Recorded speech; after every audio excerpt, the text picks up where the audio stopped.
ओम शांती. आज आपल्या 7 दिवसीय राजयोग कोर्समध्ये आज 7वा दिवस आहे, ज्यामध्ये आपण राजयोगापासून होणाऱ्या प्राप्तींविषयी माहितीची प्राप्त करून घेणार आहोत. गेले 6 दिवस आपण जे ऐकलं त्याच्या आधारे आपल्याला हे ज्ञात झालं असेल की सर्वोच्च शक्तीच्या आधारेच आपण स्वतःला या कलियुगी दुनियातून नवीन दुनियामध्ये जाण्याच्या लायक बनू शकतो. श्री बाबा आपल्याला जे नॉलेज देत आहे त्या नॉलेजच्या धारणेच्या आधारेच आपण स्वतःला सशक्त बनवू शकतो. दररोज राजयोगाचा अभ्यास केल्याने, दररोज शिवबाबांची आठवण केल्याने, शिवबाबांशी गप्पा मारल्याने आपल्या दैनंदिन जीवनातील अनेक परिस्थितींचा आपण चांगल्या प्रकारे सामनाही करू शकतो. मनामधील अस्वस्थता, मनामधील चंचलता, मनामधील अस्थिरता ह्या गोष्टी ज्या आहेत त्या आपण जेव्हा दररोज आपण योगाचा अभ्यास करू तेव्हा आपण बाहेर काढू शकतो. म्हणजे योगाभ्यास करणं ही दररोजची गरज आहे. योग म्हणजे केवळ 7 दिवस तुम्ही कोर्स ऐकताय म्हणून थोडा वेळ केला, 1-5 मिनटं केला म्हणजे झालं असं नाही. तर योग ही दररोज करण्याची प्रोसेस आहे. जसं आपल्याला शरीराला दररोज भोजन करणं गरजेचं आहे, तसं आत्म्याला सुद्धा जर सशक्त बनवायचं असेल तर दररोज ज्ञान आणि योगाचा अभ्यास करणं खूप गरजेचं आहे. ज्ञान आणि योगाच्या अभ्यासानेच आत्माही सशक्त होणार आहे. जसं तिसऱ्या दिवशी आपण जेव्हा राजयोगाचा आधार आणि विधी हे पाहिलं त्याविषयी आपण पाहिलं की राजयोग केल्याने आत्म्याला सगळ्यात मोठी प्राप्ती काय होते. तर राजयोगाच्या अभ्यासामुळे सगळ्यात मोठी प्राप्ती होते ते म्हणजे आपलं शुद्धीकरण होते, आत्म्याचं शुद्धीकरण होते. म्हणजे राजयोग म्हणजे काय, एक प्रकारचं फिल्ट्रेशन प्रोसेस आहे की ज्यामधून आत्मा शुद्ध होऊन बाहेर पडते. जसं आपण उदाहरण पाहिलं ना, 24 कॅरेटचं सोनं त्याच्यामध्ये जेव्हा खाद पडते, मिलावट पडते तेव्हा ते खूप कमी कॅरेटचं बनतं. पण त्या सोन्याला जर पुन्हा 24 कॅरेटचं बनवायचं असेल तर त्याला अग्नीमध्ये जाळलं जातं. तसंच आत्माही काय झाली आहे, अशुद्ध बनली. अनेक जन्मामध्ये केलेल्या विकर्मांच्यामुळे आत्मामध्ये अशुद्धी आली आहे आणि ती जर अशुद्धी काढायची असेल तर आत्म्याला सुद्धा स्वतःला योग अग्नीमध्ये ठेवणं खूप गरजेचं आहे. त्या योग अग्नीमुळेच आत्म्यातील जे काही विकर्म आहेत ते विनाश होणार आहे. जसं आपण पाहतो ना की आकाशामध्ये सूर्य आहे. आता सूर्य तर सगळ्यांनाच प्रकाश देतोय, पण काही लोक काय करतात, त्या सूर्याकडून आलेल्या किरणांचा वापर जे आहे एकत्रित रूपामध्ये करतात आणि आपल्या घरावर सोलर प्लॅन्ट बसवतात. त्या सोलर प्लॅन्टमुळे काय होतं, सूर्याकडून जी ऊर्जा येते ते ऊर्जेचं एकत्रीकरण केलं जातं. आपण त्याच्या आधारे आपण आपल्याला गरम पाणी म्हणा किंवा घरामध्ये वीज म्हणा आपण प्राप्त करू शकतो. म्हणजे सूर्य तर सगळ्यांनाच प्रकाश देतो, पण काहींनी काय केलं, त्या ऊर्जेचा अशा प्रकारे वापर करून घेतला. मग त्याच प्रकारे ईश्वर पिता तर सगळ्यांना शक्ती देतात ते, परंतु आपल्याकडे आता ईश्वर पिताने ती अँटिना म्हणा किंवा ते एकत्रीकरणाची जी प्रोसेस आहे त्याच्या शक्तीची ती सांगितली आहे, ती म्हणजे राजयोगाचा अभ्यास. त्याच्या आधारे बाबांकडून आपण जास्तीत जास्त शक्ती घेऊन स्वतःचं प्युरिफिकेशन करू शकतो, स्वतः त्या शक्तीचा वापर आपल्या जीवनामध्ये करू शकतो. म्हणजे राजयोगाच्या अभ्यासामुळे पहिली तर गोष्ट होते आत्म्याचं शुद्धीकरण होतं. दुसरं, आत्मा ही शक्तिशाली बनते. म्हणजे डिस्चार्ज झालेली बॅटरी काय बनते, रिचार्ज होते, त्याच्यामध्ये पुन्हा ती शक्ती धारण होते. म्हणून दुसरा फायदा होतो त्या आत्म्याचं सशक्तीकरण होतं, आत्मा चार्ज होते. तिसरा फायदा काय होतो की जेव्हा आपण बाबांची आठवण करतो, श्री बाबांना सतत आपल्याबरोबर घेतं, तर कोणतंही कार्य करताना आपल्याला त्याच्यामध्ये मेहनतीची अनुभूती येत नाही. योगामध्ये आपण ते काम सहजपणे पूर्ण करतो आणि त्याच्यामधून थकावटही जाणत नाही. म्हणजे जसं पहा की एखादा व्यक्ती खूप ओझं घेऊन चाललेला आहे आणि तो ओझं घेऊन जाताना त्याला किती त्रास होतो, घाम येतो, थकतो, धाप लागते, परंतु त्याला ते करावं लागतं. परंतु जेव्हा आपण योगामध्ये असतो, योगामध्ये राहून ते कर्म करतो, तेव्हा एक प्रकारे काय होतं, आपल्याला लाईटनेस फील होतं. काम तर होतंच, परंतु तो काम करताना आपल्यामध्ये तो जो बोज आहे त्या कर्माचा, चिंतनाच्या आधारे आलेला म्हणा, हे होईल की नाही, मी करू शकेल की नाही झालं तर, हा जो काही व्यर्थ बोज आपण घेतलेला आहे त्या बोजपासून आपण मुक्त होतो आणि आपल्याला ही खात्री पटते की हे काम मी करणारच आहे, कारण अनेक वेळा हे कार्य मी केलेलं आहे. त्यामुळे एक प्रकारची आपण लाईटनेस म्हणू किंवा हलकेपण म्हणू, त्या हलकेपणाची अनुभूती जी आहे ती आपल्याला होत राहते. बाह्य जगतामध्ये कितीही वाईट परिस्थिती असेल, बाहेरची परिस्थिती किती वाईट असली तरी त्याचा परिणाम मी माझ्या मनस्थितीवर घेऊ शकत नाही, कारण की मी योगाच्या आधारे माझ्याभोवती असं एक प्रकारचं सिक्युरिटी सेक्टर तयार केलेलं असतं, एक सुरक्षा कवच तयार केलेलं असतं की ती परिस्थिती माझ्या मनस्थितीला टचसुद्धा करू शकत नाही. म्हणून बाबा त्यासाठी काय म्हणतात, फिक्र से फार, म्हणजे चिंतापासून मुक्त आपण बनतो, चिंतामुक्त आपण बनतो आणि आपण प्रत्येक प्रॉब्लेमच्या रूपामध्ये न पाहता त्याच्या समाधानाच्या दृष्टीने त्याचा विचार करतो. प्रॉब्लेम तर सगळ्यांनाच येतात आहे, परंतु त्या प्रॉब्लेम का आला, कशाला आला, मलाच का आला हा विचार न करता आता आला आहे तर त्याच्यातून काय सोल्युशन काढायचं, त्याचं समाधान कसं काढायचं या दृष्टीने माझं विचारचक्र जे आहे सुरू होतं. सगळ्यात महत्त्वाची गोष्ट आहे जगाकडे पाहण्याचा माझा दृष्टिकोन बदलतो. पूर्वी मी ह्या 2 डोळ्यांनी पाहायचे, तर 2 डोळ्यांनी पाहताना मला चांगल्याबरोबर वाईटच दिसायचं. म्हणजे जसं उदाहरण देतात ना की ब्लॅकबोर्डवर जर एखाद्याने काही लिहिलं तर सगळा काळा ब्लॅकबोर्ड दिसेल, पण त्याच्यावर थोडंसं लिहिलेलं लक्षात येत नाही. किंवा पांढरी साडी घातली तर त्या पांढऱ्या साडीवर असलेला काळा डाग दिसेल, पण संपूर्ण पांढरी साडी दिसणार नाही. तर आपलं आजपर्यंत टेंडन्सी काय होते, जे वाईट आहे त्याच्याकडे आपण लगेच आकर्षित व्हायचो. परंतु बाबांनी आपल्याला जे ज्ञान दिलेलं आहे त्या ज्ञानामुळे आता चांगलं पाहण्याचा आपला दृष्टिकोन जो आहे तो आपला धारण होणार आहे. म्हणजे आपण प्रत्येक गोष्टीमध्ये काही ना काहीतरी चांगलं सामावलेलं आहे या दृष्टीने पाहणार आहे. म्हणजे ग्लास अर्धा रिकामा आहे याहीपेक्षा ग्लास अर्धा भरलेला आहे ह्या गोष्टीकडे माझी जास्त नजर जाणार आहे. म्हणजे प्रॉब्लेम आला तरी ते प्रॉब्लेम हा प्रॉब्लेम नसून ती काय एक सुवर्ण संधी आहे स्वतःला प्रूव्ह करण्याची. म्हणजे जसं उदाहरण देतात ना की एखादा व्यक्ती आहे ना त्याला पहिलवान व्हायचं म्हणून काय करतो, तो दररोज तालीमीमध्ये जातो, दूध पितो, चांगला चांगला आहार खातो, एक्सरसाइज करतो, परंतु सगळं करत असताना तो कधी कुस्तीच केली नाही तर त्याला कळणार आहे का माझ्यामध्ये किती ताकद आहे. म्हणजे त्याला आजमावायला लागेल ना. तसंच राजयोगाचा अभ्यास आपण केल्याने आपण काय करू शकतो, स्वतःमधील असलेल्या शक्तीला परमात्म्याच्या मदतीच्या आधारे चांगल्या प्रकारे यूज करू शकतो. कारण की शक्ती तर बाबा म्हणतात तसे तुमच्यामध्ये पूर्वी होत्या, परंतु ते यूज कसं करायची याची जी विधी होती ती आपल्याला माहीत नाही. आणि ती शिवबाबांनी आपल्याला शिकवली आहे की तुम्ही माझी आठवण केली तर तुम्हाला ती शक्ती मिळेल, तुम्हाला ती मदत जी आहे त्याची अनुभूती मिळणार आहे. आणि म्हणून हे फायदे जे आहेत हे राजयोगाच्या अभ्यासाने आपल्यामध्ये येतात. आपली जीवनाविषयीचा स्वतःच्या जीवनाविषयीचा दृष्टिकोनसुद्धा बदलतो. की पहिलं काय जन्माला आलोय म्हणून जगतोय आणि एक दिवस मृत्यूला प्राप्त करायचं, हा जो जीवनाकडे पाहण्याचा दृष्टिकोन होता तो दृष्टिकोन पूर्णपणे शिवबाबांनी चेंज केला आहे. की तुम्ही या ठिकाणी चांगला पार्ट प्ले करण्यासाठी आलेला आहात आणि तो चांगला पार्ट प्ले करताना तुम्ही कशाप्रकारे तो केला पाहिजे हे शिवबाबा मला सांगतात आहे.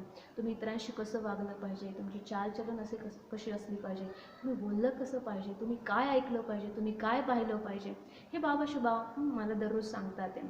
आणि शिवबाबा दररोज सांगून काय करतात ते माझ्या जे काही असुरी संस्कार आहेत, जे चुकीचे संस्कार आहेत, जे वाईट संस्कार आहेत त्याचं परिवर्तन जे आहे ते देवी संस्कारामध्ये करण्यामध्ये मला मदत करतात ते.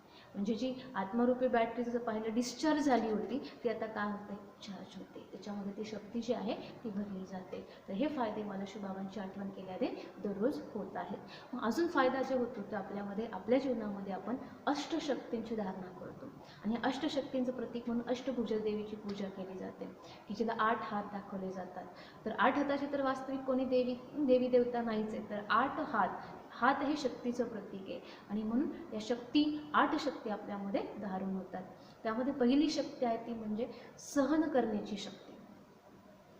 मी जेव्हा दररोज राजयोगाचा अभ्यास करते किंवा दररोज राजयोगाचा अभ्यास केल्याने माझ्या जीवनामध्ये टॉलरन्स पॉवर सहन करण्याची शक्ती वाढते. आज मुख्यतः आपल्या समाजामध्ये ही सहनशक्ती खूप कमी आहे. आपण अनेक बातम्या ऐकतो, मुलाला आई काहीतरी बोलली किंवा वडील काहीतरी बोलले आणि मुलाला ते सहन झालं नाही आणि त्याने आत्महत्या केली. आई वडील जे बोलतात ते चांगल्यासाठीच बोलतात, परंतु ते सहन करण्याची जी शक्ती आहे त्या आत्म्यामध्ये राहिली नसल्यामुळे त्यांनी काय केलं, स्वतःच्या जीवाचं वाईट करून घेतलं. म्हणजे सहनशक्ती कमी आहे.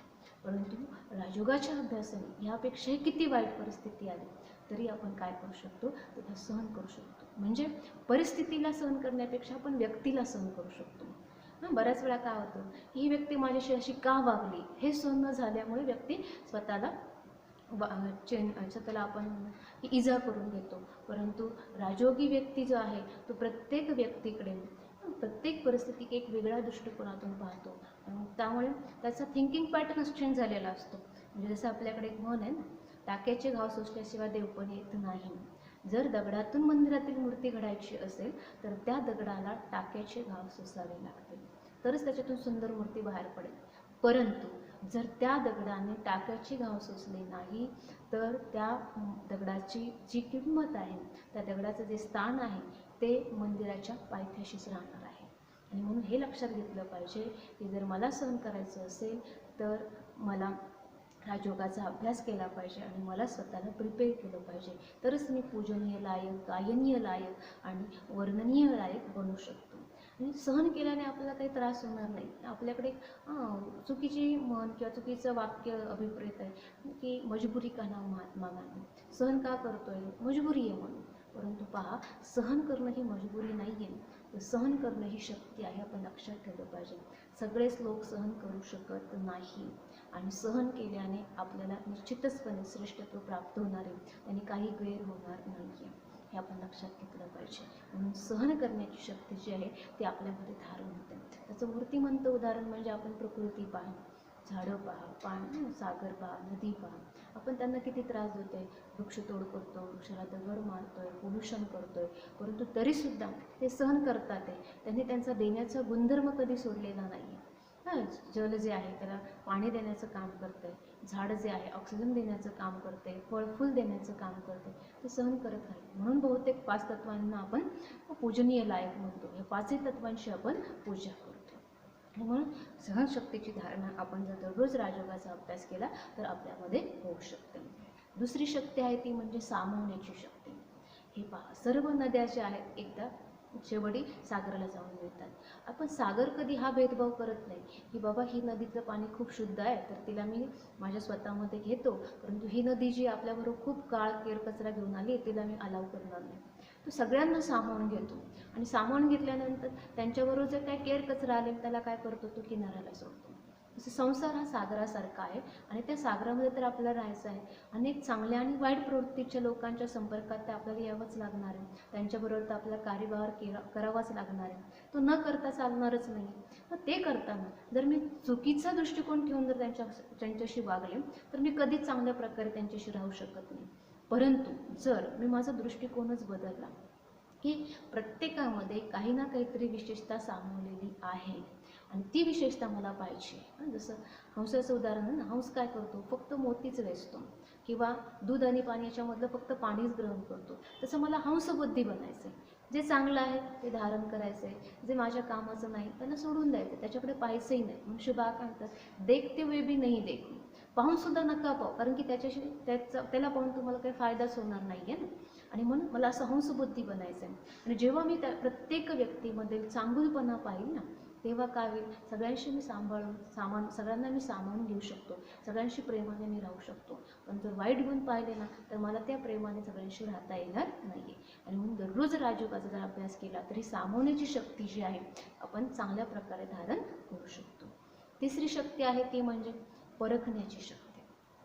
पहा की एखाद्या सोनाराकडे आपण एखादा दागिना घेऊन गेला, तो दागिना पाहून तो काय करतो, लगेच सांगतो की हा खरा आहे का खोटा आहे. का, त्याची नजर आता तशी झाली आहे. त्याच्याकडे जो दगड असतो, कसाचा दगड, त्याच्यावर तो घासून पाहतो आणि त्याच्या आधारे तो ठरवतो की ही वस्तू जी आहे ती किती कॅरेटची आहे, चांगली आहे का खराब आहे, हे तो लगेच सांगू शकतो. त्याचप्रमाणे राजयोगाचा अभ्यास करणारी जी आत्मा आहे त्याच्यामध्ये ती परखण्याची शक्ती जी धारण होते, त्यामुळे प्रत्येक व्यक्ती वस्तूला ती चांगल्या प्रकारे पारखू शकते. म्हणजे काही व्यक्ती आपल्या संपर्कामध्ये येतात, त्या संपर्कामध्ये येताना त्यांचा आपल्या संपर्कामध्ये येण्याचा जो भाव असतो तो चुकीचा भाव असतो. पण तो येताना ते खूप प्रेमाने राहतात, आपल्याशी खूप मिळून मिसळून राहतात, पहिली मदत करतात आणि नंतर अचानक काय होतं, एक दिवशी आपल्याला असा काही धक्का देतात की आपल्याला तो सहनही होत नाही. म्हणजे त्यांची भावना जी आपल्याला न समजल्यामुळे आपण त्यांच्याशी एवढं इन्व्हॉल्व होतो की ते पुढे जाऊन असं काय करतील हे आपल्याला लक्षातच येत नाही. पण जेव्हा आपण मेडिटेशन करतो, दररोज राजयोगाचा अभ्यास करतो, व्यक्तीच्या भावभावनांना आपण ओळखू शकतो आणि त्यामुळे त्याच्यामध्ये जास्त इन्व्हॉल्व न होता प्रेमाने ते राहतो, परंतु जास्त इन्व्हॉल्व होत नाही, जास्त अटॅच होत नाही. आणि जेणेकरून ती व्यक्तीसुद्धा काय होते, आपल्याला फसवण्यापासून दूर राहते आणि ती पण तेवढंच डिस्टन्स मेंटेन करून आपल्याशी राहते, कारण आपण तेवढं डिस्टन्स तिच्याशी मेंटेन करू शकतो, कारण की तिचा भाव आपल्याला कळलेला आहे. त्यामुळे त्या व्यक्तीला आपण पारखू शकतो, वस्तूला आपण पारखू शकतो, परिस्थितीला आपण पारखू शकतो. तर ही परखण्याची शक्ती जी आहे ती आपल्यामध्ये धारण होते. पुढची शक्ती आहे ती म्हणजे निर्णय करण्याची शक्ती. आपल्या आयुष्यामध्ये असे अनेक प्रसंग येतात की आपल्याला काय डिसिजन घ्यावं हेच कळत नाही. म्हणजे इकडे आड आणि तिकडे वर, काय करावं हे समजत नाही. परंतु जेव्हा आपण दररोज मेडिटेशन करतो तेव्हा आपली निर्णय क्षमता ही जास्तीत जास्त चांगली झालेली असते. आपण चांगल्या प्रकारे निर्णय घेऊ शकतो. दोन्ही निर्णयांमध्ये कोणता निर्णय हा माझ्या आणि सगळ्यांच्या फायद्याचा असणार आहे या दृष्टीने आपली विचार प्रक्रिया ही सुरू आपण करू शकतो. म्हणजे प्रॉपर डिसिजन घेण्यासाठी आपल्याला कोणत्याही इतर व्यक्तीकडे किंवा देहधारीकडे जाण्याची गरज पडत नाही. आपण बाबांच्या श्रीमताच्या आधारे बाबांशी संधान साधून बाबांशी हृदयहान करून प्रॉपरपणे स्वबुद्धिमत्ता आणि परमात्म शक्तीच्या आधारे चांगल्या प्रकारे निर्णय आपण घेऊ शकतो. पुढची शक्ती आहे ती म्हणजे सामना करण्याची शक्ती. आता अशा अनेक व्यक्ती आपण पाहिलेला आहे की त्यांच्या आयुष्यामध्ये असा काही एखादा प्रसंग येतो आणि त्या प्रसंगाने ते पूर्णपणे कोलॅप्स होतात. म्हणजे आपलं जर आत्तापर्यंत पाहिलं तर भारतामध्ये शेतकऱ्यांना पीक मिळालं नाही, पीक आलं नाही, पाऊस नाही पडलेला, कर्जबाजारी झाली, ही परिस्थिती आली. परंतु त्या परिस्थितीला सहन करण्याची त्यांच्याकडे ताकद नसल्यामुळे शेतकरी आत्महत्या वाढलेली आहे. किंवा मुलं पाहतो आपण 10वी-12वीला परीक्षा दिलेली मुलं की त्यांना एक अनामिक भीती असते, काय होईल काय माहिती, नापास झालो तर काय होईल. आणि सरांचा एखादा मुलगा नापासही झाला, एखादा विद्यार्थी नापासही झाला तर ते अपयशसुद्धा तो पचवू शकत नाही आणि काय करतो, घरातून निघून जातो किंवा स्वतःच्या जीवाचं काहीतरी वाईट करतो. म्हणजे परिस्थितीला सामना करण्याची शक्ती त्या आत्म्यामध्ये नाही, आत्मा पूर्णपणे शक्तिहीन झालेली आहे. परंतु दररोज राजयोगाचा अभ्यास करणाऱ्या व्यक्तीमध्ये ही सामना करण्याची शक्ती जी आहे ती धारण होते. परिस्थिती कितीही वाईट असू द्या, कितीही वाईट असू द्या, परंतु त्या परिस्थितीला सुद्धा 2 हात करण्याची हिंमत, 2 हात करण्याची जी निर्भयता आहे ही राजयोगी व्यक्तीमध्ये येते. कारण की त्याला हे शिवबाबांनी पक्क सांगितलेलं आहे की परिस्थिती येते आणि जाते, दुःख सदैव नसतं तसं सुखही सदैव नसतं. त्यामुळे जसं आपण सुखाला एन्जॉय करतो तसं दुःखाला सुद्धा आपण सामावून घेतलं पाहिजे, दुःखाला सुद्धा आपण फेस केलं पाहिजे. आणि त्याच्यातूनच तर खरं आपल्या शक्तीची आपण परीक्षा देऊ शकतो की माझ्यामध्ये किती शक्ती आहे हे दुःखाच्या आधारेच आपण स्वतःला पाहू शकतो, स्वतः आपण पारखू शकतो. आणि मग राजयोगाच्या अभ्यासाने ती सामना करण्याची शक्ती येते. आता 2 शक्ती आपण पाहिल्या, एक आहे सहन करण्याची शक्ती आणि सामना करण्याची शक्ती. तर ह्या 2 शक्तीमध्ये आपल्याकडे नेहमी गल्लत होते. जे होतं काय की आपल्याला असं सांगितलं जातं की आपण परिस्थितीला सहन केलं पाहिजे आणि व्यक्तीचा सामना केला पाहिजे. आणि त्याच्यामुळे होतं काय, जेव्हा आपण व्यक्तीचा सामना करायला जातो तेव्हा आपापसामध्ये द्वेष भावना, आपापसामध्ये घृणा निर्माण होते, तिरस्काराची भावना निर्माण होते आणि परिस्थितीला सहन करत राहिल्यामुळे आपली कधी उन्नतीच होत नाही. ॲक्च्युली शिवबाबा सांगतात उलट आहे, आपण परिस्थिती जी आहे तिचा सामना केला पाहिजे आणि व्यक्तीला सहन केलं पाहिजे. म्हणजे व्यक्ती ही जी आहे तिचा आपल्याशी वागण्याचा भाव जो आहे किंवा तिची जी सिच्युएशन आहे ती वेगळी असते आणि तिच्या भावनेच्या आधारे ती आपल्याशी रिॲक्ट होत असते. त्यामुळे तिच्यामध्ये ते पूर्ण नॉलेज नसतं. मग तुम्ही जर तिला त्या आधारे काही चुकीचं बोललात तर तो शब्द पकडून घेऊन वर्षानुवर्ष काय होतं, संबंधामध्ये वितुष्ट निर्माण होऊ शकतो. परंतु तुम्ही पकडून न ठेवता जिथलं आहे तिथेच सोडून दिलं तर थोड्या काळाने तुमचे संबंध पूर्णपणे प्रेमवत होऊ शकतात. म्हणून व्यक्तीला सहन करा, परिस्थितीचा सामना करा. परिस्थितीपुढे 2 हात करण्याची ताकद जी आहे ती आपल्यामध्ये असली पाहिजे. आणि म्हणून हे जम्बलिंग आपलं होता कामा नये. आणि ते राजयोगी व्यक्तीला कळतं की कुठे आपण सहन केलं पाहिजे आणि कुठे आपण सामना केला पाहिजे.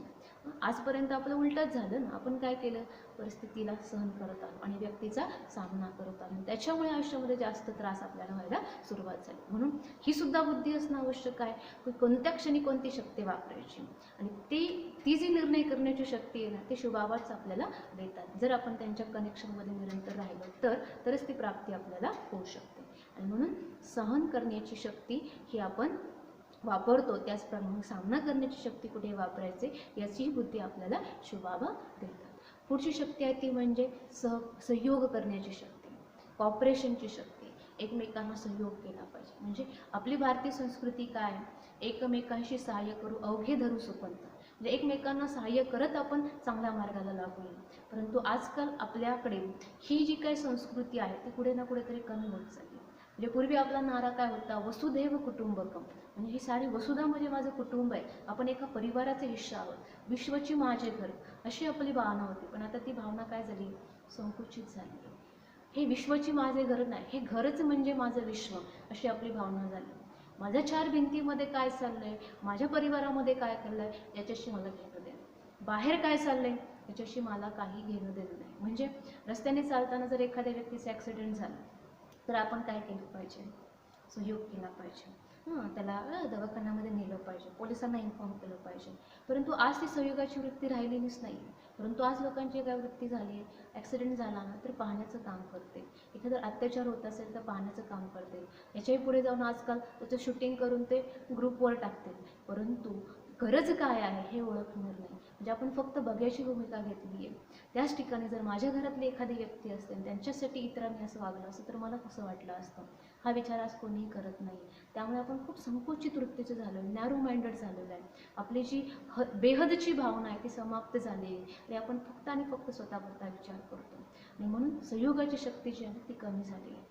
आपल्याला माहिती आहे एकी हेच बळ आहे, परंतु ते बळ आता राहिलेलं नाही आणि म्हणूनच केवळ द्वापरयुगानंतर जे आहे ना आपलं जे राज्य आहे, आपली जी संस्कृती आहे, आपल्यामध्ये असलेली जी काही संस्कृतीचं जी श्रेष्ठता आहे ना ती हळूहळू कमी झाली. म्हणजे आपणच आपल्या लोकांचे शत्रू बनले, कारण की आपल्यामध्ये एकमेकांमध्ये ते प्रेमसंबंध किंवा ती संयोगाची भावना जी ती राहिलेली नाही आहे. आपण फक्त आणि फक्त स्वतःपुरता विचार करायला लागलो, आपण खूप स्वार्थी झालेलो आहोत.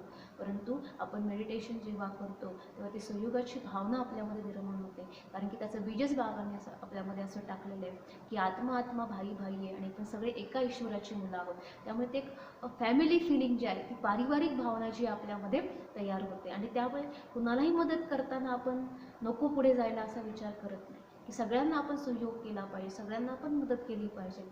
मग जी मदत जेव्हा गरजेचे तेव्हा ते करणं आपल्याला आवश्यक आहे. ही आपल्याला जी आपले थिंकिंग पॅटर्न जे आहे तो बदलतो आणि केवळ आपण स्वतःचा विचार करत नाही तर सगळ्यांचा विचार करतो. म्हणजे ही कॉपरेशनची पॉवर आपण पाहतो की आपल्यामध्ये डेव्हलप होते. म्हणून भक्ती मार्गामध्ये सुद्धा त्याचं उदाहरण काय दिलेलं आहे की श्रीकृष्णाने जेव्हा गोवर्धन पर्वत उचलला तर तेव्हा एकट्याने नाही उचलला, त्याने सगळ्या सवगड्यांना बरोबर घेतलं आणि त्यांच्या आधारे त्या गोवर्धन रूपी पर्वताला उचलला. मग आपल्याला सुद्धा जर दुःखाचा गोवर्धन पर्वत उचलायचा असेल तर आपण सगळ्यांनी त्याच्यामध्ये सहयोगी झालं पाहिजे. म्हणजे आत्ता जी घटना चालू आहे बाह्य जगतामध्ये ती म्हणजे कोरोनासारखा व्हायरस जो आहे तो सगळीकडे पसरलेला आहे. मग यामध्ये आपला सहयोग काय आहे की आपल्याला जे नियम सांगितलेला आहे, घरी राहिलं पाहिजे, सुरक्षित राहिलं पाहिजे, सोशल डिस्टन्सिंग पाळलं पाहिजे, तर हे जे आहे हा आपला सहयोग आहे एक प्रकारचा. या सहयोगाच्या आधारेच आपण काय करू शकतो, या गोवर्धन पर्वताला, या दुःखाच्या गोवर्धन पर्वताला आपण पार करू शकतो, उचलून देऊ शकतो. परंतु आज आपण काय करतोय, त्या नियमांचं पालन करत नाही, त्या संयमामध्ये आपण राहत नाही आणि म्हणून तर दिवसेंदिवस पेशंट जे वाढतात आहे, सरकार तर त्याच्या परिणामी आपोआपलं काम करतच आहे ना.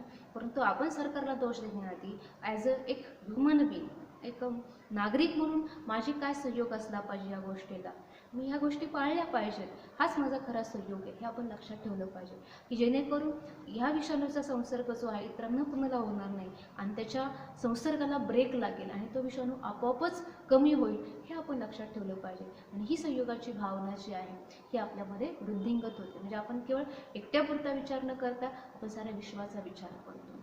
पुढची शक्ती आहे ती म्हणजे विस्ताराला संकीर्ण करण्याची शक्ती. आता विस्ताराला संकीर्ण करण्याची शक्तीचं एक मूर्तिमंत उदाहरण म्हणजे आपण पाहतो की बऱ्याच देवळांच्या बाहेर जे आहे कासव दाखवलं जातं. आपण मंदिरामध्ये जेव्हा प्रवेश करतो त्याआधी त्या कासवाच्या पाया पडतो आणि मग मेन गाभाऱ्याच्या पुढे जातो. तर कासव का दाखवलेला आहे, तर कासव ह्या प्राणी पाहिला तर कासव हा प्राणी अतिशय संथ आहे आणि दुसरी गोष्ट म्हणजे त्याची आयुमर्यादाही जास्त आहे आणि त्याची एक जीवनशैली आहे. म्हणजे तो फक्त एका ठिकाणून दुसऱ्या ठिकाणी जाण्यासाठी म्हणा किंवा त्याचं जे कार्य करण्यासाठी म्हणूनच त्याचे अवयव बाजूला काढतो आणि नंतर काय करतो, स्वतःला संकुचित करून घेतो. म्हणजे सांगायचा भाव आहे की आपण सुद्धा काय केलं पाहिजे, बाह्य व्यवहारापासून, बाह्य जगतापासून थोड्या काळासाठी स्वतःला काय केलं पाहिजे, संकुचित केलं पाहिजे. समाजामध्ये राहायचं आहे, कामही करायचं आहे, कमाई करायची आहे, शरीर निर्वाहही करायचा आहे, पण ते करताना सगळ्यामध्ये आपण बुद्धी अडकून ठेवायची नाही. ती बुद्धी जर अडकून ठेवली तर आपण काय करू शकत नाही, स्वचिंतन करू शकत नाही, स्वोन्नती करू शकत नाही, स्वतःचं दर्शन करू शकत नाही आणि मग ते नाही केलं तर आपल्यामधले अवगुण विकार अजून वाढू शकतात. म्हणजे आपण काय करू शकतो, विस्ताराला संकीर्ण करू शकतो. जेव्हा पाहिजे तेव्हा कर्मामध्ये या, जेव्हा पाहिजे तेव्हा त्या कर्मातून डिटॅच व्हा, विस्तारामध्ये द्या, विस्तारापासून डिटॅच व्हा. ही जी काही ही शक्ती आहे ती आपल्यामध्ये दररोज धारण होते. म्हणजे मेडिटेशन करताना याचा खूप फायदा होतो. म्हणजे बऱ्याच वेळा आपला अनुभव असा आहे की जेव्हा आपण योग करायला बसतो तर थोडा वेळ पहिले 1-2 मिनटं चांगले जातात आणि नंतर काय होतं, मग व्यवहाराचे विचार, मग घरांचे विचार, मग मुलांचे विचार, असे वेगवेगळे विचार यायला लागतात. का? कारण की आपण आपल्या बुद्धीला काय केलं, त्या विस्तारामध्येच आधी घालून ठेवले, तिला संकीर्णच केलेलं नाही आहे आणि त्यामुळे मग थोड्या काळानंतर मग सगळे विचार यायला सुरुवात होतात. आपण मेडिटेशन करून सुरू होतो, परंतु सुरुवात तर केली पाहिजे ना. आणि जेव्हा अशी आपण सुरुवात करतो ना, मग आपल्यामध्ये ते एक एक्सपर्टायझेशन येतं, आपल्यामध्ये ते एक नैपुण्य येतं की जेव्हा मी बसेल तेव्हा माझी बुद्धी पूर्ण गोष्टीपासून डिटॅच होईल आणि मी स्वतःला एका ठिकाणी एकाग्र करू शकेल. ती आहे विस्ताराला संकीर्ण करण्याची शक्ती. आणि शेवटची शक्ती आहे ती म्हणजे समेटण्याची शक्ती. समेटून म्हणजे सगळं समेटून घेता आलं पाहिजे. Power to backup. जेव्हा आपल्याला एका ठिकाणाहून दुसऱ्या ठिकाणी ट्रान्सफर होतं, आपण काय करतो, आपल्या घरातल्या सगळ्या वस्तू पॅकअप करतो की नाही. आपल्याला आधीच माहिती असतं की बाबा एक 8 दिवसानंतर आपल्याला दुसऱ्या ठिकाणी शिफ्ट व्हायचं आहे, तर मग 8 दिवसाच्या आधीच आपण एक एक एक एक एक एक एक एक सामान पॅकअप करायला सुरुवात करतो, मग आपण ती तयारी करतो. मग तसंच आपल्याला सुद्धा या जगतामधून एक दिवस पॅकअप होऊन जायचंच आहे, कधी ना कधीतरी आपल्याला दुसऱ्या ठिकाणी जायचंच आहे. मग ते जाताना मी माझ्या आयुष्यातल्या सगळ्या गोष्टी पॅकअप केल्यात का, याच्यावर आपण विचार करणं गरजेचं आहे. समेटून घेतलं आहे का, तर माझी बुद्धी अजूनही कोणत्या तरी वस्तूमध्ये, कोणत्या तरी व्यक्तीमध्ये, कोणत्या तरी पदार्थामध्ये, कोणत्या तरी स्थानामध्ये अजून अडकलेली आहे का. जर अडकलेली असेल तर आपण जाण्यासाठी तयार नाही आहोत, ती जाण्याची तयारी आपल्याला करायची आहे. आणि म्हणून पहा की तुम्ही चित्रामध्ये जर पाहत असाल तर चित्रामध्ये जे दाखवलेलं आहे त्याच्यामध्ये एक सुटकेस दाखवली आहे आणि एक गाठोडं दाखवलेलं आहे.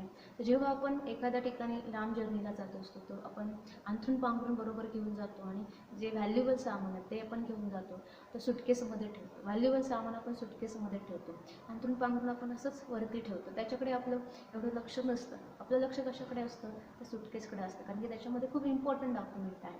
मग तसंच आपली जी आयुष्याची जर्नी आहे त्या जर्नीमध्ये आपल्याला जाताना आपल्याकडे जी सुटकेस आहे, सुटकेस म्हणजे ज्याच्यामध्ये आपण चांगल्या कर्मांना स्टोअर केलं पाहिजे, त्याच्यावर आपलं लक्ष असलं पाहिजे, ते आपण दिलं पाहिजे, तरच आपण व्यवस्थितपणे आपली जर्नी करू शकतो. अंथरूण पांघरुणाकडे कोणी लक्ष देत नाही, परंतु चांगली कर्म अर्थात ती सुटकेस जी आहे ती चांगल्या कर्माचं लक्ष, चांगल्या कर्माला ती द्योतक आहे. आणि म्हणून अशी चांगली कर्म आपण सतत केली पाहिजे, जेणेकरून जेव्हा मी जाईल तेव्हा खूप खुशीने सहजपणे जाऊ शकते. नाहीतर मग काय होतं, अनेक व्यक्तींना आपण केलेल्या चुका आठवतात किंवा त्यांचं जर इच्छा राहिली असेल तर त्या इच्छा आठवतात.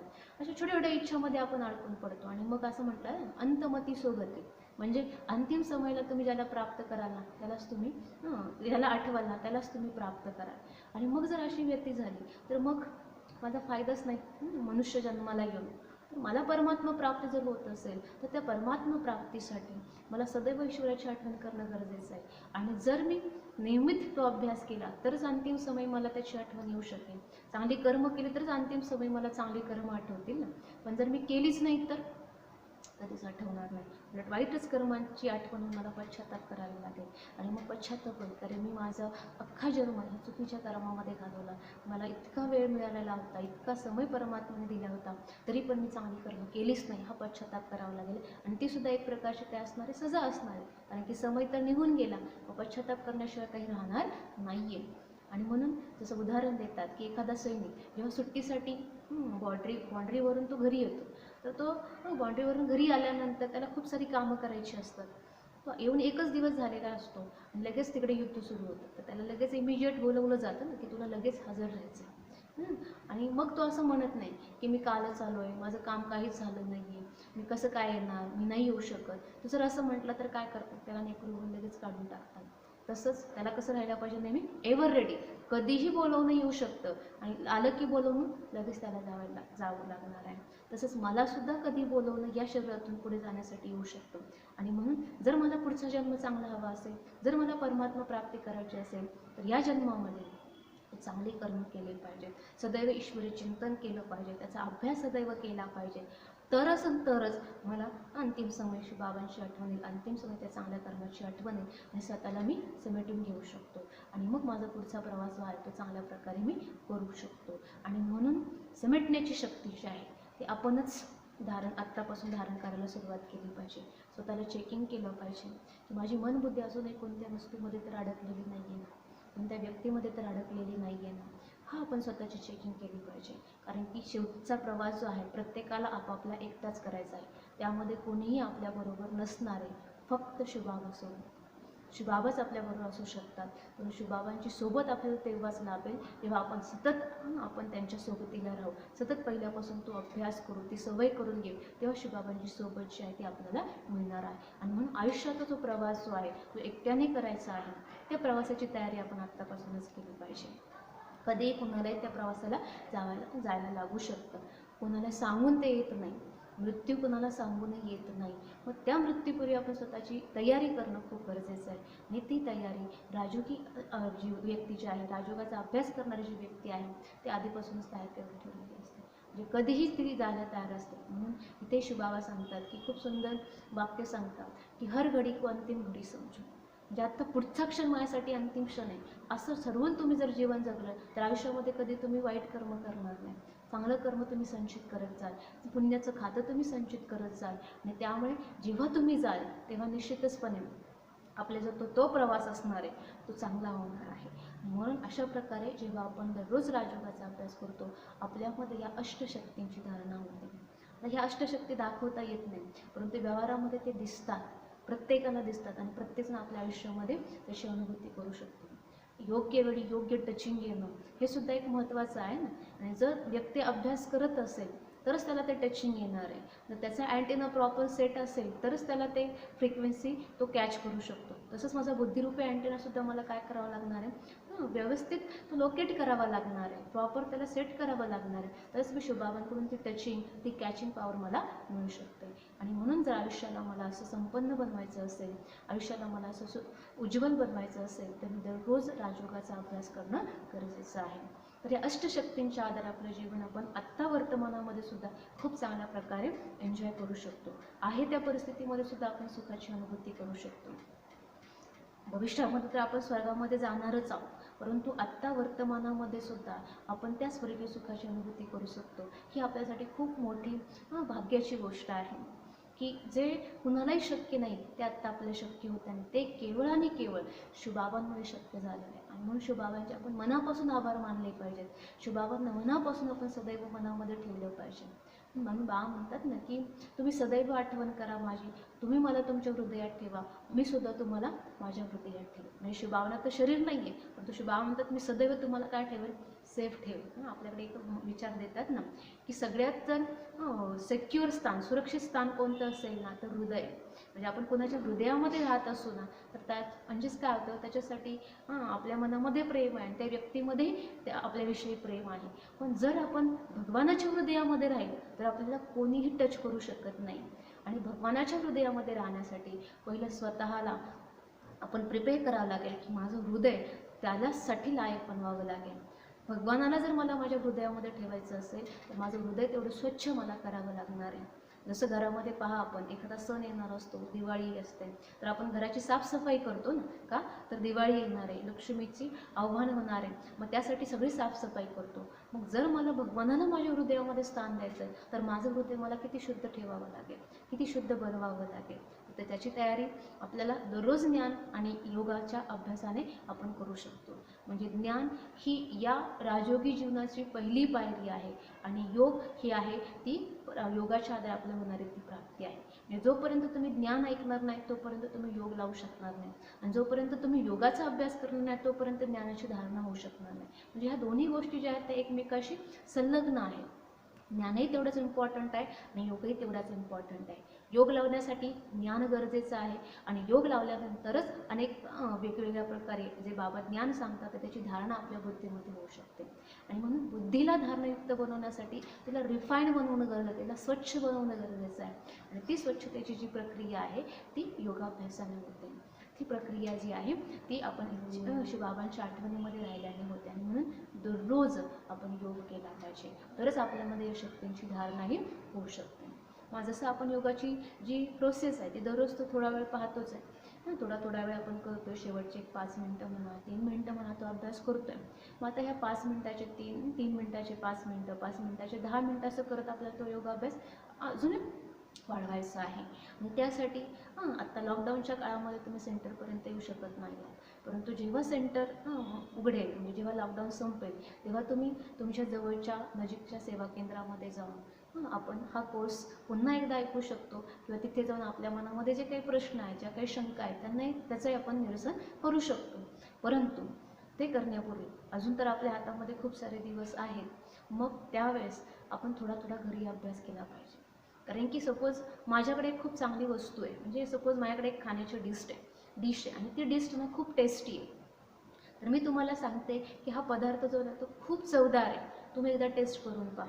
मी तुम्हाला तो टेस्टही करायला दिला, तुम्ही तो टेस्टही केला आणि तुम्हालाही ती टेस्ट खूप आवडली. मग तुम्ही मला काय करता, रेसिपी विचारता, कसं करायचं, काय करायचं. मी तुम्हाला रेसिपी सांगते, पहिले हे करायचं, मग ते टाकायचं, मग ते टाकायचं, तुम्ही ती ऐकताही आणि मग घरी जाऊन तो पदार्थ करायला सुरुवात करता. आता जी मी रेसिपी सांगितली ते तंतोतंत तुमच्या लक्षात राहते का, नाही राहत. तरी पण जे लक्षात राहिलं असं त्याप्रमाणे कृती करायला सुरुवात करता. मग कृती करता करता तुम्हाला काहीतरी अडथळे येतात, हे कधी टाकायचं, किती प्रमाणात टाकायचं, गॅस कसा किती ठेवायचा, मध्यम ठेवायचा का मोठा ठेवायचा, अशा अनेक प्रश्न तुम्हाला निर्माण होतात. परंतु जोपर्यंत तुम्ही करतच नाही तोपर्यंत प्रश्न निर्माण होणारच नाहीत ना. म्हणजे आता आपण कोर्स ऐकला, कोर्सच्या आधारे आपण खूप सारं नॉलेज कलेक्ट केलं, खूप सारे इन्फॉर्मेशन कलेक्ट केली, योगाची विधी आपण पाहिली, परंतु जोपर्यंत मी स्वपुरुषार्थ करत नाही, स्वतः त्यावर मेहनत घेत नाही, त्याच्यावर मग काय अडथळे येणार आहे हे मला कळणार नाही. हा खूप छान आहे, खूप छान आहे, हे तर सगळ्यांनाच माहिती आहे ना, परंतु माझ्या जीवनामध्ये त्या छानपणाची अनुभूती काय हे मला करण्यासाठी मला पहिली ती गोष्ट प्रॅक्टिस करावी लागणार आहे, ती अभ्यासामध्ये आणावी लागणार आहे. म्हणून दररोज अभ्यास केला पाहिजे. आणि अशी गॅरंटी आहे की जेव्हा तुम्ही दररोज अभ्यास कराल ना, तुम्ही पूर्वी जे होता ते राहणार नाही. म्हणजे काय, तुमच्यामध्ये खूप सारं परिवर्तन होईल, चांगल्या प्रकारचं परिवर्तन होणार आहे, ही गॅरंटी आहे. आणि ही स्वअनुभव आणि इतरांच्या अनुभवावरून आलेली ही अनुभूती आहे, इतरांच्या अनुभवावरून आलेली हे प्रतीक आहे. आणि म्हणून तुम्ही निश्चितचपणे हा अभ्यास करायला सुरुवात केली पाहिजे. हा जो योगाभ्यास आहे आजपर्यंत आपण जो केला, 6 दिवस 7 दिवस केला, तो डोळे बंद ठेवून केला. परंतु शिवाबाई ते सांगतात की तुम्हाला डोळे उघडे ठेवून मेडिटेशन करायचं आहे. आणि ही राजयोगाची या ठिकाणची विशेषता आहे. कारण आता डोळे उघडे ठेवणं म्हणजे आपल्याला काय वाटतं, थोडंसं आश्चर्य वाटतं आणि थोडंसं कन्फ्युजही होतं ना. डोळे उघडे ठेवून मन कसं एकाग्र करणार, डोळे उघडे ठेवून आपण कसं शिवबाबांना आठवणार. कारण की आजपर्यंत तर कुठे आपल्याला असं सांगितलंच नाही. आपण आजपर्यंत जे काही ईश्वराची आठवण केली ते डोळे बंद करूनच केली. परंतु बाबा इथे म्हणतात की डोळे उघडे ठेवूनच आपल्याला माझी आठवण करायची आहे. का डोळे उघडे ठेवायचे, तर एक तर पहिलं सांगितलं आपण की ह्या योगामध्ये, राजयोगामध्ये हा कर्मयोग इन्क्लूड आहे. म्हणजे कर्म करता करता तुम्हाला शिवबाबांची आठवण करायची आहे. आणि माझ्या मते आपण कोणतंच कर्म जे आहे डोळे बंद करून करत नाही, उघड्या डोळ्यांनी करतो. आणि मग ती प्रॅक्टिस आपल्याला झाली पाहिजे. उघड्या डोळ्यांनी सुद्धा कसे आपण बाबांची आठवण करू शकतो त्याची सवय आपल्याला झाली पाहिजे. म्हणून पहिलं म्हणजे डोळे उघडे ठेवायचे. दुसरी गोष्ट काय होते, जेव्हा आपण डोळे बंद करतो आणि आपण मेडिटेशन करायला सुरुवात करतो, तेव्हा बऱ्याच वेळा आपल्याला झोप येते. आपल्याला झोप आल्यानंतर मग आपल्याला कळतच नाही. मग जेव्हा ते झोप निघते मग आपल्याला कळतं की अरे आपला छान योग झाला, परंतु तो योग झालेला नसतो. कारण की तिथे आपल्याला काय प्राप्ती झाली याची अनुभूतीच आपल्याला येत नाही. म्हणून डोळे उघडे ठेवून केल्यावर काय होतं की ती झोप जी आहे ती आपल्याला येत नाही. म्हणून उघड्या डोळ्यांनी करायचे. तिसरी गोष्ट आहे की असा अनुभव आहे की जेव्हा तुम्ही डोळे बंद करता ना, तेव्हा आपलं मन हे ना जास्त पळतं, जास्त चंचलता करतं, ते कुठे कुठेतरी फिरून येतं. परंतु जर डोळे उघडे ठेवलं तर त्या मनाची चंचलता नाहीशी होत नाही, पण कमी होते. म्हणजे जरी गेलं तरी आपण त्याला पुन्हा आपल्या जागेवर आणू शकतो. आपली ती कंट्रोलिंग पॉवर आपल्यामध्ये येते. म्हणून डोळे उघडे ठेवून योग करायचा आहे. पुढची गोष्ट आहे की एनर्जी ट्रान्सफॉर्मेशन, बाबांकडून जी आपण शक्ती घेणार आहे ते डोळ्यावाटे घेणार. असं म्हटलं जातं आत्म्याच्या खिडक्या म्हणजे डोळे आहेत. आत्मा ह्या डोळ्याद्वारे साऱ्या विश्वाला पाहते. तसंच परमात्म्याकडून जी शक्ती येते, जे व्हायब्रेशन आपण कॅच करतो ना, ते डोळ्याद्वारे करतो. म्हणजे की तुमची दृष्टी आमच्यावर ठेवा असं म्हटलं जातं. म्हणजे काय, ती एनर्जी दृष्टीवरून मिळत असते ना. मग परमात्म्याची कृपासुद्धा आपल्याला त्या दृष्टीतूनच मिळणार आहे. ते एनर्जी जी आहे आपण दृष्टीच्या आधारेच घेणार आहे. आपल्या भावभावना ह्या दृष्टीच्या आधारे शिवबाबांपर्यंत पोहोचणार आहे. आणि बाबांकडून जी शक्ती आहे ती दृष्टीच्या आधारेच आपण आत्मग्रहण करणार आहोत. म्हणून दृष्टी जे आहे, आता डोळे उघडे ठेवण्याचं आहे याला जास्त महत्त्व आहे. उघड्या डोळ्यांनी आपण उघड्या डोळ्यांनी जर आपण दृष्टी घेतली तर आपल्याला त्या व्हायब्रेशनची अनुभूती होते. म्हणजे जसं एखाद्याला आनंद झाला तर त्याच्या डोळ्यामध्ये दिसतो, एखाद्याला राग आला तरी तो काय दिसतो, डोळ्यामध्ये दिसतो. ज्याच्या भावभावना आहेत त्याचं प्रत्यक्षता जी होते ती दृष्टीवाटे होते. आणि म्हणून आपल्या भावभावना शिवबाबांपर्यंत पोहोचायचं आहे, डोळे उघडे ठेवा. बाबांकडून आपल्याला टचिंग प्राप्त करायचे, बाबांकडून आपल्याला व्हायब्रेशन प्राप्त करायचे, बाबांकडून आपल्याला शक्ती प्राप्त करायची, तर डोळे उघडे ठेवून योग करण्याची प्रॅक्टिस करा, तर ती अनुभूती जी आहे आपल्याला होणार आहे. आणि म्हणून राजयोग हा डोळे उघडे ठेवून करायचा आहे. आता नवीन नवीन काय होतं की आपल्याला त्याची सवय नसते ना, म्हणून आपण तुम्ही पाहिलं असेल या पोस्टरमध्ये जे आहे आपण शिवबाबांचं चित्र दाखवलेलं आहे की शिवबाबा हे पॉईंट ऑफ लाईट आहे. तर त्या पॉईंटवर तुम्ही कॉन्सन्ट्रेट करा, त्या पॉईंटला तुम्ही पहा आणि त्याच्या आधारे बाबांशी गप्पा मारा, गृहरिहान करा. आणि ते कधीही करू शकता. म्हणजे हा पॉईंट ठेवून ज्योतिर्बिंदू स्वरूप ठेवून आपण त्याच्याशी गप्पा मारायचे, बाबांची महिमा करायची आहे, बाबांशी ज्ञानाचं चिंतन करायचं आहे. दररोजच्या व्यवहारामध्ये ज्या ज्या काही चांगल्या चांगल्या गोष्टी झाल्या, ज्या काही वाईट गोष्टी झाल्या त्या बाबांशी शेअर करायच्या. हा सुद्धा काय एक प्रकारचा योगच आहे. दररोज कर्म करताना प्रत्येक कर्मामध्ये बाबांना बरोबर घ्या. आपण स्वयंपाक करत असो, आपण गाडीवर पुढे चाललेला असो, आपण घरामध्ये कोणतेही काम करत असो, तर ते कर्म करताना सुद्धा आपण बाबांना बरोबर घेतलं तर ते सुद्धा काय योग आहे. ती सुद्धा परमात्मा साथीच्या अनुभूतीची प्रक्रिया म्हणजे सुद्धा योगच आहे. आणि म्हणून हा योग आपण कुठेही केव्हाही करू शकतो.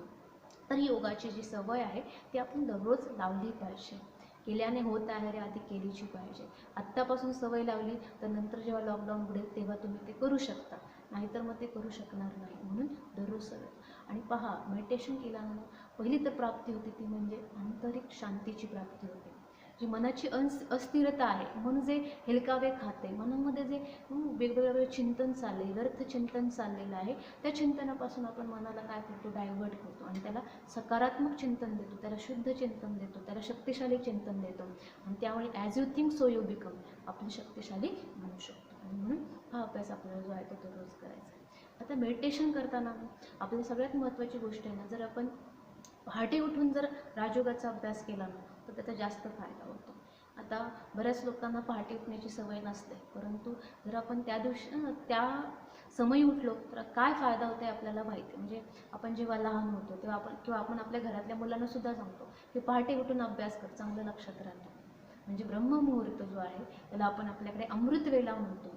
हा अमृतवेला समय जो आहे तो खूप महत्त्वाचा समय. असं म्हणतात ना की ईश्वर तेव्हा त्याचा खजाना घेऊन वाटत असतो आणि तो खजाना आपण पाहिजे तेवढ्या प्रमाणामध्ये घेऊ शकतो. पण आपल्याकडे एक असं म्हटलं जातं ना की देव जेव्हा अक्कल वाटत होता तेव्हा तू झोपला होता का. म्हणजे देव जेव्हा बुद्धी द्यायला आला तेव्हाची वेळ जी होती ती म्हणजे ब्रह्ममुहूर्ताची वेळ होती. आणि म्हणून या ब्रह्ममुहूर्ताला आपण जास्तीत जास्त सफल करायचं. त्या ब्रह्ममुहूर्ताला आपण शिवबाबांची आठवण केली तर निश्चितचपणे आपल्याला त्याचा फायदा हा होऊ शकतो. म्हणून ब्रह्ममुहूर्त अमृतवेलेचा समय जो आहे तो शिवबाबांची आठवण करण्यासाठी खूप खूप चांगला समय. आपण तिथे लॉटरी मिळाल्यावर माणूस किती खुश होतो, तशी लॉटरी घेण्याचा समय म्हणजे जो आहे तो समय आहे. आणि अशा प्रकारे आपल्याला शिवबाबांची आठवण अमृतवेलेला म्हणा किंवा इतर कोणत्याही वेळेस आपण करू शकतो आणि त्याचा जास्तीत जास्त फायदा हा घेऊ शकतो. अशा प्रकारे आपण राजयोगापासून अष्टशक्तींची प्राप्ती कशी होते आणि आपण कशी शिवबाबांना कर्मामध्ये आठवण करू शकतो हे पाहिलं. खूप सोप्या पद्धती आहेत. म्हणजे तुम्हाला जसं मी उदाहरण दिलं की तुम्ही जिथे आहात तिथे बसून तुमच्या सगळ्यात जवळच्या मित्राला किंवा तुमच्या सगळ्यात जवळच्या संबंधाला तुम्ही कोणत्याही प्रकारच्या फोटोचा आधार न घेता आठवू शकता. मग ते आठवता म्हणजे काय करता, तुम्हाला त्याचा फोटो जवळ घ्यायची गरज नसते, तुम्ही त्याच्याविषयी काही वाक्यपाठ केलेली नसतात, तुम्ही काही त्याच्याविषयी एखादी ओळ म्हटलेली नसते, पण तरी तुम्ही आठवण करू शकता. मग आठवण करतो म्हणजे काय करतो आपण, ती व्यक्ती आपल्या पुढे येते, मग ती व्यक्ती अशी आहे, तिचे गुण असे आहे, ती या स्वभावाची आहे, अशा प्रकारे आपण चिंतन करतो. म्हणजे त्या व्यक्तीचे गुण, त्या व्यक्तीचे रूप, त्या व्यक्तीचा स्वभाव, त्या व्यक्तीचं कार्य आपल्याला आठवतं. आणि त्यासाठी आपल्याला कोणत्याही साधनांची गरज पडत नाही. जसं शिवबाबांची आठवण करण्यासाठी सुद्धा आपल्याला कोणत्याही साधनाची गरज पडायची आवश्यकता तशी नाही आहे. परंतु सुरुवातीला आपण ती घेऊ शकतो. कारण की शिवबाबांचं रूप आपल्याला माहिती झाले की शिवबाबा कसे आहेत, पॉईंट ऑफ लाईट आहे. शिवबाबा राहतात कुठे, परमधाम घरामध्ये राहतात. शिवबाबांचं कार्य काय आहे, स्थापना पालना विनाश, ब्रह्मप्रधान सुट्टीला सत्वप्रधान बनवणे, दुःखधामाचं रूपांतर सुखधामामध्ये करणे, गती सद्गती देणे, ही शिवबाबांची कार्य आहेत. शिवबाबांचे गुण काय आहेत? शिवबाबा दयेचा सागर आहे, शिवबाबा प्रेमाचे सागर आहे, शिवबाबा आनंदाचे सागर आहे, शिवबाबा खुशीचे सागर आहे, शिवबाबा ज्ञानाचे सागर आहेत, करण करावन हार आहे, ऑल मायटी अथॉरिटी आहे, सर्व शक्तिमान आहे. हे शिवबाबांचे गुण आहेत. तर ते गुण आठवा, त्यांची कर्तव्य आठवा. आणि जसं आपण आकाशामधल्या सूर्याला आठवतो, त्यासाठी आपल्याला त्याचं चित्र काढायची गरज नसते, तर त्याच्या त्या ज्योतिर्बिंदू स्वरूपामध्ये परमधाम घरामध्ये शिवबाबांना आठवा. सोपी प्रोसेस आहे. आता आपलं होतं काय, आपल्या प्रत्येकाने मेडिटेशन करण्याची इच्छा आहे, सगळेजण मेडिटेशन करण्याचा प्रयत्न करतात. मग इच्छा म्हणजेच काय, एक प्रकारचा संकल्प उत्पन्न होतो, मनामध्ये संकल्प उत्पन्न होतो, पण तो बुद्धीकडे जाण्याआधीच काय होतं, विरून जातो.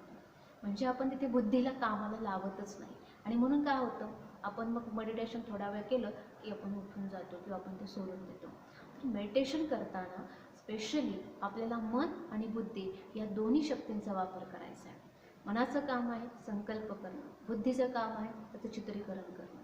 आता मग जेव्हा मी मनामध्ये संकल्प करते तेव्हा बुद्धीद्वारे त्याचं चित्रीकरण करणं खूप गरजेचं आहे. त्याला आपण व्हिज्युअलायझेशन टेक्निक म्हणतो. व्हिज्युअलायझेशन म्हणजे दृश्यांकन करणं, ते दृश्य आपल्यासमोर आणणं म्हणजे व्हिज्युअलायझेशन.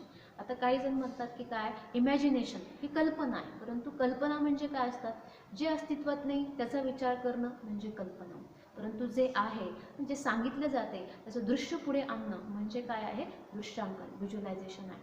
म्हणून आपण काय केलं पाहिजे, दृश्यांकन केलं पाहिजे. म्हणजे जेव्हा मी म्हणते मी आत्मा आहे, तर पहिला संकल्प आला मी आत्मा आहे, लगेच बुद्धीने काय केले पाहिजे, त्याचे चित्र निर्माण केलं पाहिजे. आत्मा कशी आहे, पॉईंट ऑफ लाईट आहे. मग आत्मा राहते कुठे, दोन डोळ्यांच्या मध्ये राहते, म्हणजे मन आणि बुद्धी या दोन्हीला कामाला लावलं. मग आत्मा कशी आहे, शांत स्वरूप आहे. संकल्प काय आला, मी शांत स्वरूप आहे. बुद्धीने व्हिज्युलाइज केला ती शांती, की एकदम सगळी शांतीचा प्रभाव जो आहे तो माझ्या साऱ्या शरीरामध्ये व्याप्त होत आहे, प्रवाहित होत आहे. व्हिज्युलाइज करा, ते किरण जे आहेत ते माझ्या शरीरामध्ये सगळीकडे पसरत आहे. मग जेव्हा मी शिवबाबा म्हणते तर मी आत्मा जशी पॉईंट ऑफ लाईट आहे तसं शिवबाबासुद्धा पॉईंट ऑफ लाईट आहे. त्या लाल सोनेरी प्रकाशाच्या दुनियेमध्ये, परमधाम घरामध्ये तो पॉईंट ऑफ लाईट, तो ज्ञान सूर्य पाहण्याचा प्रयत्न करा. आणि त्याच्याकडून तो शॉवर जो आहे, जसे सूर्याची किरणं आपल्यापर्यंत पोहोचतात ते, तसे शिवबाबांकडून ती किरणं जी आहेत, शक्तींची किरणं, गुणांची किरणं माझ्यावर पडत आहे. अनुभव करा, त्याची प्रत्येक गोष्टीची अनुभूती करा. म्हणजे केवळ म्हणायचं नाही आहे मी आत्मा आहे, मी आत्मा आहे, मी आत्मा आहे, शिवबाबा माझे पिता आहे, शिवबाबा माझे पिता आहेत, असं म्हणणं म्हणजे योग नाही आहे. तर प्रत्येक गोष्टीला अनुभवणं म्हणजे योग आहे. म्हणजे शांती म्हटली की शांतीची अनुभूती झाली पाहिजे, सुख म्हटलं की ती सुखाची अनुभूती झाली पाहिजे, शक्ती म्हटलं की त्या शक्तीची अनुभूती झाली पाहिजे. म्हणजे योग म्हणजे काय आहे, मन बुद्धी या सगळ्यांना तुम्ही दोघींना काय करता, एंगेज करताय. बुद्धीला रिकामं सोडत नाही आहे, बुद्धीला सुद्धा तिथे एंगेज करताय. आणि जेव्हा आपण हे एंगेज करतो ना, तेव्हा आपण शिवबाबांची आठवण जी आहे ती चांगल्या प्रकारे करू शकतो. म्हणून अशा प्रकारे आपण उघड्या डोळ्यांनी शिवबाबांची आठवण केली पाहिजे, दररोज त्याचा अभ्यास केला पाहिजे. एक टाईम तुम्ही सेट करून ठेवा की दिवसभरामध्ये पहाटे सपोज आपण खूप लवकर नाही उठत, 4 ते 5 या वेळामध्ये कधीतरी एक 10 मिनटं, एक 15 मिनटं उठून अभ्यास करा. आजपर्यंत जे काही आपण ऐकलेलं आहे त्याच्याविषयी तुम्ही चिंतन करा, तर निश्चितचपणे तुम्ही चांगल्या प्रकारे योग करू शकता. आणि तुम्ही तुमचे शब्दाच्या आधारे शिवबाबांशी गप्पा मारा. कारण की असं काही स्पेसिफिक फ्रेमवर्क नाही की या शब्दामध्ये तुम्ही शिवबाबांशी बोललं पाहिजे. कारण की प्रत्येकाचं वैयक्तिक नातं जे आहे ते शिवबाबांशी आहे, त्याच्याशी ऑफिशियल बोलण्याची गरज नाही. म्हणजे जसं एखाद्या ऑफिसरला भेटायला आपण जातो तर आपण ठरवून जातो ना की आता ह्या ऑफिसरशी आपल्याला असं असं बोलायचं, हे बोलायचं, हे ठरवून जातो. पण शिवबाबांशी आपल्याला ऑफिशियल नातं ठेवण्याची काहीच गरज नाही. ते माझे माता आहेत, पिता आहेत, बंधू आहेत, सखा आहेत, तर मी त्यांच्याशी फ्रीली गप्पा मारू शकते. आणि त्यासाठी मला कोणाच्याही इतरांच्या शब्दांचा आधार घेण्याची गरज नाही आहे. मला माझे शब्द जे आहेत, मला माझ्या भावना ज्या आहेत त्या त्यांच्यापर्यंत पोचवायच्या आहेत. आणि त्यासाठी मी कशाला दुसऱ्याचा आधार घेतला पाहिजे, भावना त्याच्यापर्यंत पोहोचणं गरजेचं आहे ना. मग त्या भावनेच्या आधारे तुम्ही त्याच्याशी संवाद साधू शकता आणि मग बाबा त्याच्याकडून तुम्हाला मदत करू शकतात. तर असं परमात्म्याशी संवाद साधणं आणि शिवबाबांकडून खूप साऱ्या शक्तींची अनुभूती करणं आणि या जीवनामध्ये खुशीची अनुभूती करणं, हेच खरं या राजयोगी जीवनाचं सगळ्यात मोठी प्राप्ती आहे. काही नसलं तरी चालेल, पण खुशी नाही गेली पाहिजे. असं म्हणतात खुशी जैसी खुराक नाही, जो माणूस खुश असतो ना तो आयुष्यामध्ये कधी उदास होत नाही. असं म्हणतात ना की जो राज को नहीं जानता है वो नाराज होता है, जो दास होता है वो नहीं प्रकृति का दास बनता है, माया का दास होता है वो उदास होता है.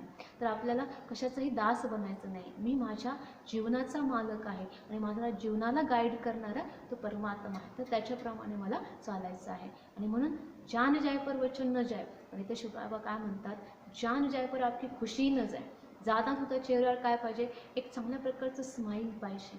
आणि ते स्माईल केव्हा येईल, जेव्हा आपण कर्म जे करू ते श्रेष्ठ कर्म करू. आणि ते श्रेष्ठ कर्मासाठी शिवबाबांची साथ आपल्यामध्ये असणं, शिवबाबांची मदत आपल्याला घेणं खूप गरजेचं आहे. आणि ते शिवबाबांची मदत घेणं, शिवबाबांच्या साथीचा अनुभव करणं म्हणजेच राजयोग करणे. शिवबाबाला आपला कंपॅनियन बनवा आणि सदैव शिवबाबांच्या कंपनीमध्ये राहा, तर तुम्ही राजयोगी जीवनाचा पुरेपूर फायदा जो हा घेऊ शकता. अशा प्रकारे आपण 7 दिवस सलगपणे स्वतःविषयी, ईश्वराविषयी, राजयोगाविषयी, आपल्या कर्माविषयी व सृष्टीचक्राविषयी ज्ञान अर्जित केलेलं आहे. आता तुम्हाला अनेक प्रकारचे प्रश्नही असतील. योग करायला तुम्ही सुरुवात केली असेल तर तुम्हालाही अनेक प्रकारच्या समस्याही आल्या असतील. तर त्या समस्यांचं निराकरण तुम्ही केव्हाही करू शकता. जसं तुम्ही ज्या ठिकाणी राहता त्या ठिकाणी ब्रह्माकुमारी सेवा केंद्राचा जो नंबर आहे त्या ठिकाणी तुम्ही कॉन्टॅक्ट करू शकता. आपण हा जो काही कोर्स चालू केलेला आहे तो धनकवडीच्या विश्व परिवर्तन भवन या ब्रह्माकुमारीच्या सेंटरमार्फत हा राजयोगाचा जो ऑनलाईन कोर्स आहे तो आपण दाखवत आहोत. तर तुम्ही या ठिकाणी केव्हाही संपर्क साधू शकता. तर संपर्कासाठी तुम्हाला जो नंबर आहे तो तुम्ही जर ब्रह्माकुमारीच्या वेबसाईटवर गेला तर तिथेही मिळू शकेल. आणि आत्ता मी तुम्हाला तो नंबर सांगू इच्छिते की नंबर जो आहे 020 29 525206 020 29 525206. आणि मोबाईल नंबर आहे 9545555200 9545555200. या नंबरवर तुम्ही संपर्क साधून आपल्या प्रश्नांचं निराकरण फोनवरही विचारू शकता किंवा तुम्ही प्रत्यक्ष जेव्हा लॉकडाऊन संपेल तेव्हा भेट देऊन सुद्धा प्रत्यक्ष रूपामध्ये तुम्ही हा अभ्यास करण्यासाठी येऊ शकता किंवा तुमच्या प्रश्नांच्या उत्तर शोधण्यासाठी तुम्ही या ठिकाणी येऊ शकता. तर पुन्हा एकदा तुम्हा सर्वांचं तुम्ही हा कोर्स ऐकल्याबद्दल आणि केल्याबद्दल खूप खूप मनापासून धन्यवाद आहेत. आणि निश्चितचपणे तुम्ही हा कोर्स जो आहे तो केवळ ऐकण्यापुरता मर्यादित न ठेवता त्याचा स्वतःच्या जीवनामध्येही धारणा कराल अशी आम्हाला खात्री आहे. आणि खूप जीवन समृद्ध बनाल, खूप खूप सुंदर अनुभूतीने परिपूर्ण बनाल अशी एक शुभ भावना आपण या ठिकाणी ठेवूया. आणि आता बाबांची आठवण करूया, राजयोगाचा अभ्यास करूया. सर्वांनी स्थिर बसायचं आहे. पाठीचा कणा एकदम स्ट्रेट, दीर्घ श्वास घ्या, हळूहळू सोडा. आपले लक्ष भुरकुटी मध्यामध्ये केंद्रित करा.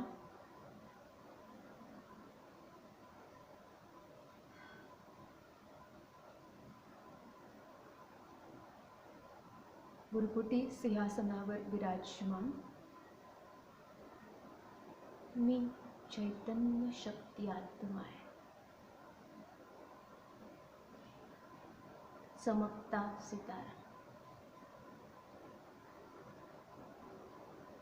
पाहण्याचा प्रयत्न करा तो चमकता सितारा.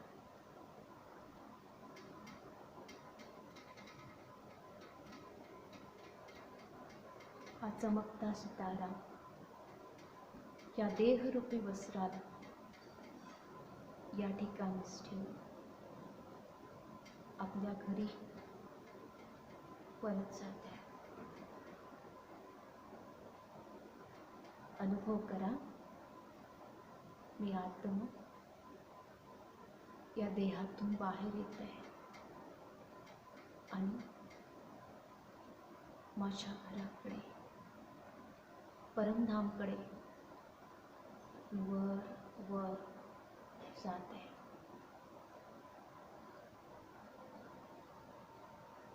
वरती आकाशामध्ये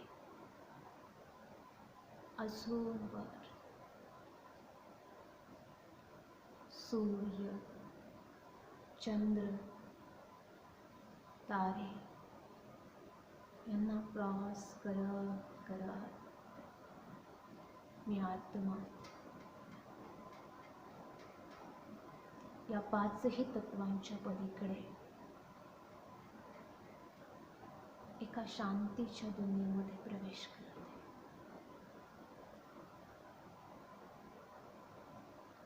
लाल सोनेरी प्रकाशाची दुनिया, गहन शांती,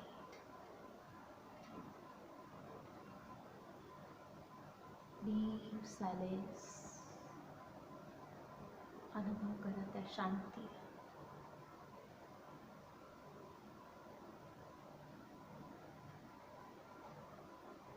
या शांतीच्या दुनियेमध्ये माझ्यासारखीच दिसणारे अनेक सितारे,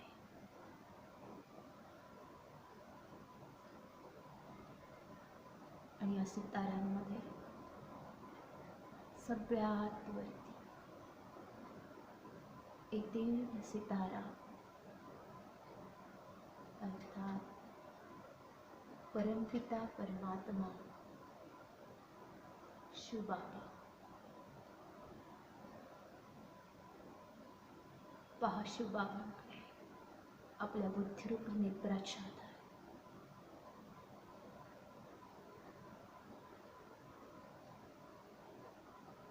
मी आत्मा त्या परम शक्तीकडे आकर्षले जाते.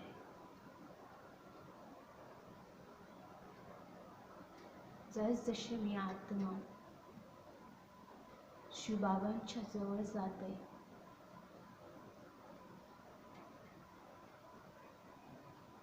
तशी तशी मी आत्मा अनेक गुणांचा अनुभव करते. प्रभू प्रेमाची अनुभूती किती सुंदर है. इतना प्यार करेगा आपको.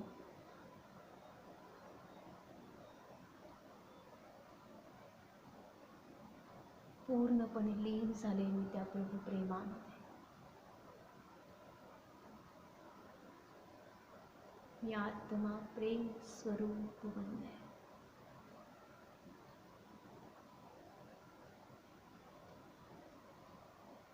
तो शक्तीचा सागर, तो सखा सद्गुरू माझ्यावर शक्तींचा प्रवाह प्रवाहित करत आहे.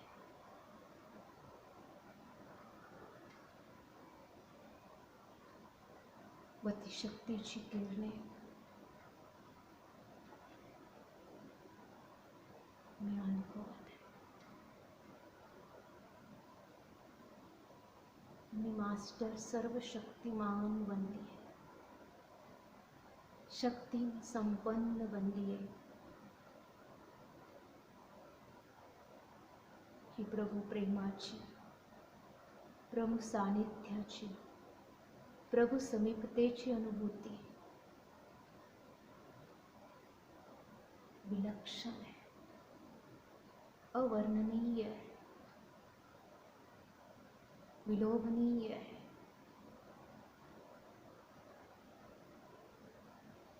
अनुभव करा बाबांकडून शक्तीची किरणे मी आत्मा अनुभवत आहे. व त्या अनुभवाने समृद्ध बन. हळूहळू मी पुन्हा या देहामध्ये येण्यासाठी खाली येते.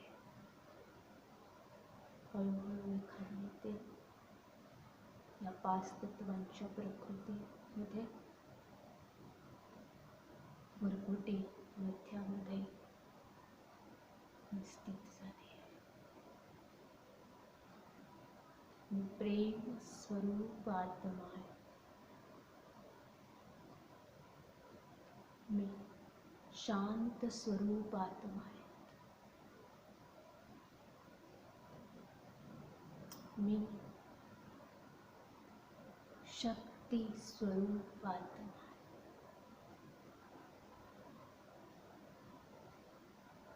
ओम शांती शांती शांती.